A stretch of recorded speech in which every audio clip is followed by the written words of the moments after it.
Welcome back to 8701. So in this video, we talk about stability and the opposite of stability, the decays of nuclei. Okay, so let's look at this diagram first, which shows the number of protons and the number of neutrons here. And you find that the stable elements sit in the so-called valley of stability. So there's a certain part of our nuclei which are stable. This valley follows directly out of the discussion of the binding energy, where you can calculate the optimal Z value such that the mass is minimal. It's about a half in this area here at low masses and about 40% of A in the higher part at high value of mass. We already discussed that the binding energy has this form here with a maximum around the mass of iron. Should be more precise, somewhere here, 50 some. Okay, so it's energetically favorable for some unstable nuclei to just break apart in so-called fission processes, and it's also energetically favorable to fuse together to create energy. And we'll talk about the applications of those processes later on.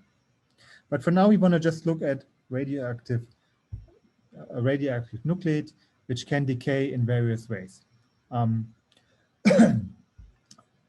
so the first most prominent decays we want to discuss here, and then we'll follow up a little later, is the alpha decay, which is splitting up a mother particle splits up into a daughter particle nuclei and a helium, which is an alpha particle, or the emission of electrons, positrons, or the capture of electrons as well. It is also possible, but rather rare, that a nuclei just spits out a proton or spits out a neutron. So this is possible, but it's rather rare. All right, so let's look at the alpha decay first. As I said, we start from a rather large, heavy nuclei, and it seems possible for it to spit out helium or an alpha particle. So the first thing the view we want to have here is of the potential in which the alpha particle sits. So the alpha particle sees a really deep well of the nuclear potential, and it also sees then this boundary here, this barrier of the Coulomb potential. So for the alpha particle to be emitted, it needs to break through this Coulomb potential here. And you can calculate the likelihood using quantum mechanics, the tunneling likelihood, in order to figure out how stable an individual particle is. Here, I just wanted to show you something. This plot here shows you the lifetime of an unstable nuclei for various sorts as a function of the energy. And what you see here is this very strong energy dependence. This is the logarithmic plot.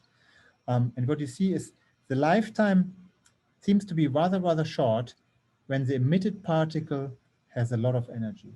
And that can be explained by this plot here very easily. In order for this particle, the energy of this particle when it goes here is dependent on where this particle sits in this potential, right? So particles which sit at very high values here will have a high likelihood to tunnel through this barrier and therefore a short lifetime. Hence, this particle has a lot of energy after it's being emitted. So we see lifetimes in the range of 10 nanoseconds to 10 to the 17 years for some examples. So there's this huge variation depending on where the alpha particle sits in this potential. We can have a discussion of the energetics involved, and we use our very same formula for the binding energy. So you write this down here, including your your helium here. And then, just figuring out what are the contribution of the individual terms. And since we observe experimentally alpha decays only for heavy particle, in this discussion here, we can assume that Z is approximately 0.41 times the mass number. And so the energy of the emitted alpha particle for this to be able to occur is has to be positive. And so we find this to be possible for A values starting from about 150. Experimentally, we observe this to start happening at about 200. All right, the next sort we want to discuss is beta decay. So this is shown in this diagram here, where, starting from carbon-14 decays, for example. Carbon-14, you will see this in the next recitation, is a very useful probe in order to date living things and date when they were not living anymore. And we will discuss why and how you can actually do this. But for now, carbon-14 can decay via beta decay. And what you find is nitrogen, an anti-electron, and an electron. This is a beta decay or beta minus decay. And using our particle physics discussion, we can easily understand this. A neutron is transformed into a proton via electroweak processes with a W. The electron comes out, the anti-neutrino comes out. And similarly, we can look at carbon-10 here into a boron with a neutrino and a positron. And again, here we have a W plus in the decay. So now we can again use our binding energy in order to understand this. So what we want to do here for constant mass numbers, we want to plot the binding energy for the individual atoms or nuclei. And so if you do this for odd A, right, those is where the pairing term doesn't contribute, you find this nice quadratic term, and you can find beta decays in each of those instances here. For A even, we have the question whether or not Z is odd or N is odd. Oh, sorry, Z and N are odd or Z and N are even. So you have two quadratic functions here, and you find the beta decay between one and the other. And so that's interesting. You find those decay chains based on where you start in the chain. You have the possibility to go back and forth. And because of the even and odd pattern, the lifetime of the decay can vary quite tremendously between those individual states. Last but not least, electron capture. If you have a very massive nuclei, an atom, and the electrons, thinking about a cloud around this, some of the electrons can come very, very close and be captured into the nuclei. And you find this here. The time direction goes up. The proton captures via the weak interaction. The electron becomes a neutron and emits a neutrino. And an example is the electron capture of krypton into boron.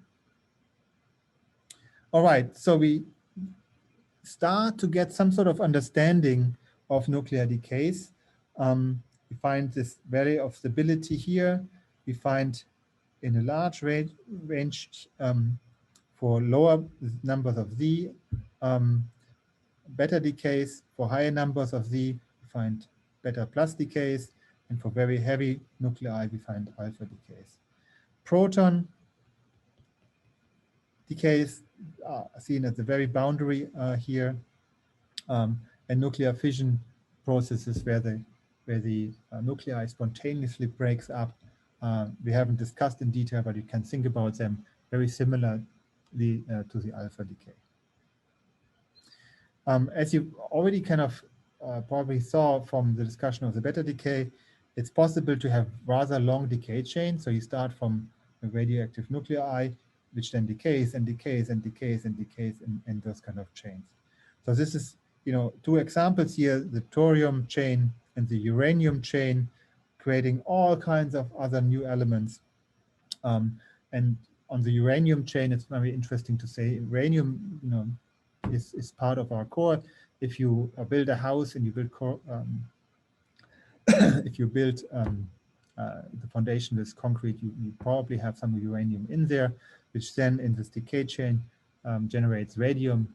And therefore, if you build a house with a concrete, you want to have a measure to get rid of the radium, which is just floating around there. All right, so this is it for now. We continue the discussion with more detailed understanding or detailed discussion on how those decay processes are possible and what we can learn from them.